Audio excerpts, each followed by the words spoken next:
10 de noviembre del 2024. Primera lectura del primer libro de los Reyes.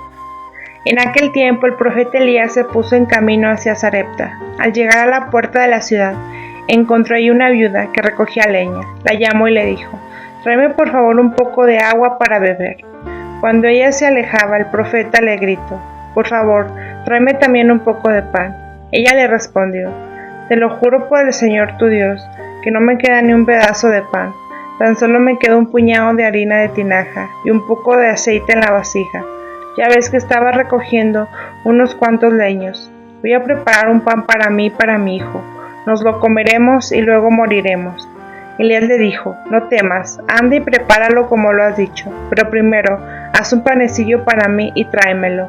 Después lo harás para ti y para tu hijo, porque así dice el Señor de Israel: la tinaja de harina no se vaciará, la vasija de aceite no se agotará, hasta el día en que el Señor envíe la lluvia sobre la tierra». Entonces ella se fue, hizo lo que el profeta le había dicho, y comieron ella y el niño.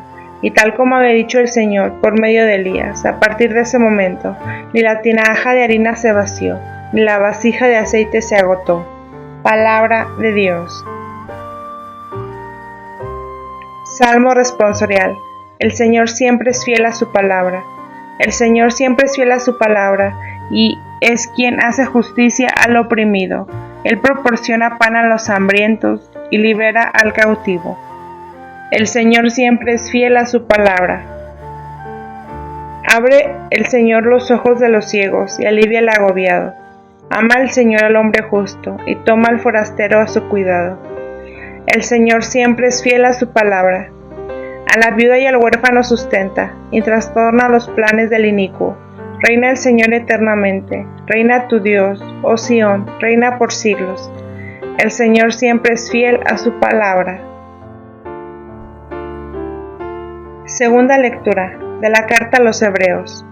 Hermanos, Cristo no entró en el santuario de la antigua alianza, construido por mano de hombres, y que solo era figura del verdadero, sino en el cielo mismo, para estar ahora en la presencia de Dios, intercediendo por nosotros.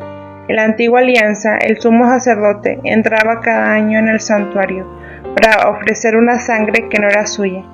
Pero Cristo no tuvo que ofrecerse una y otra vez a sí mismo en el sacrificio, porque tal caso habría tenido que padecer muchas veces desde la creación del mundo. De hecho, Él se manifestó una sola vez en el momento culminante de la historia, para destruir el pecado con el sacrificio de sí mismo. Y así, como está determinado que los hombres mueran una sola vez y que después de su muerte venga el juicio, así también Cristo se ofreció una sola vez para quitar los pecados de todos.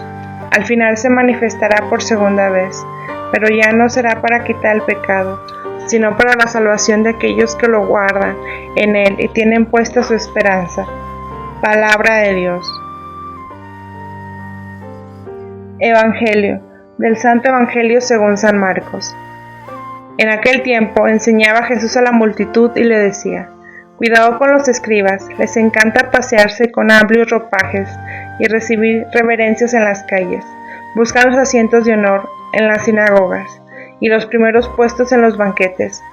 Se echan sobre los bienes de las viudas, haciendo ostegación de largos rezos. Estos recibirán un castigo muy riguroso». En una ocasión Jesús estaba sentado frente a las alcancías del templo, mirando cómo la gente echaba ahí sus monedas. Muchos ricos daban abundancia. En esto se acercó una viuda pobre y echó 2 moneditas de muy poco valor. Llamando entonces a sus discípulos, Jesús les dijo: «Yo les aseguro que esta pobre viuda ha echado en la alcancía más que todos, porque los demás han echado de lo que les sobraba, pero en cambio, ella en su pobreza ha echado todo lo que tenía para vivir». Palabra del Señor. El Señor siempre es fiel a su palabra. Enseñaba Jesús a la multitud. El texto evangélico nos sitúa en el templo de Jerusalén, piedra fundamental de la religión israelita. San Marcos nos hace saber que a Jesús, después de responder una pregunta de un escriba, nadie más se atrevía ya a hacerle preguntas. Ahora Jesús puede retomar su enseñanza sin ser interrumpido. Antes del discurso escatológico, quiere dejar una última instrucción. Jesús recomienda cuidarse de los escribas. La razón es sencilla, tiene un grande amor por las apariencias.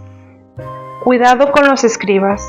La imagen de la viuda frente al cepo de las limosnas tiene la finalidad de acentuar la diferencia respecto a quienes han dado parte de lo que les sobraba. Estos anuncian con trompeta lo que son capaces de dar.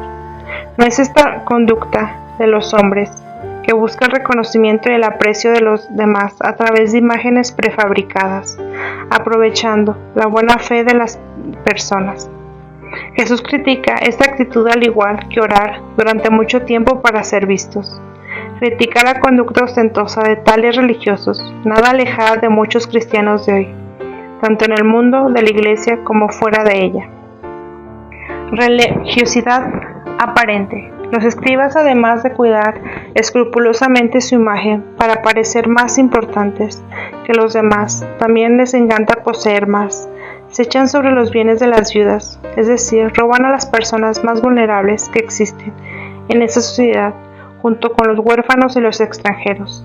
Su religiosidad era solo con fin de ser vistos y admirados, es decir, hacen el doble juego de orar mucho para convencer a quienes los observan de que verdaderamente piadosos son, alcanzando de esta manera el colmo de la falsedad.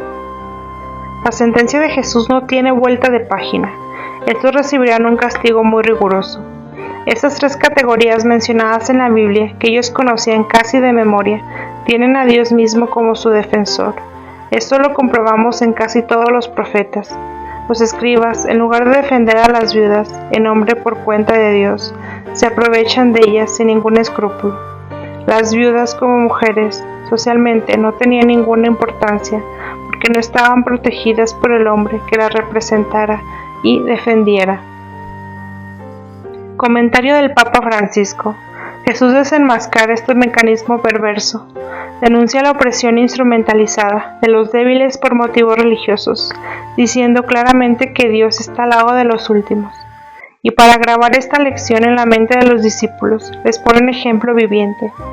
Una pobre viuda cuya posición social era insignificante porque no tenía un marido que pudiera defender sus derechos, y por eso era presa fácil para algún acreedor sin escrúpulos. Esta mujer, que echará en el tesoro del templo solamente 2 moneditas, todo lo que le quedaba, hace su ofrenda intentando pasar desapercibida, casi avergonzándose, pero precisamente con esta humildad ella cumple una acción de gran importancia religiosa y espiritual. En este gesto lleno de sacrificio no escapa la mirada de Jesús, que al contrario ve brillar en ello el don total de sí mismo, en el que quiere educar a sus discípulos. La enseñanza que Jesús nos da hoy nos ayuda a recobrar lo que es esencial en nuestra vida y favorece una relación concreta y cotidiana con Dios. Ha echado todo lo que tenía para vivir. En el caso de la viuda es un caso único. Jesús no pretende invitar a todos sus discípulos a entregar todos sus bienes a Dios. Esto es vocación de una minoría. Los apóstoles, los antiguos ermitaños, los misioneros actuales, los consagrados y las consagradas. Todos los demás cristianos tienen la responsabilidad en relación a lo que poseen de utilizarlo según Dios, recordando que no son los dueños de sus bienes, sino los administradores.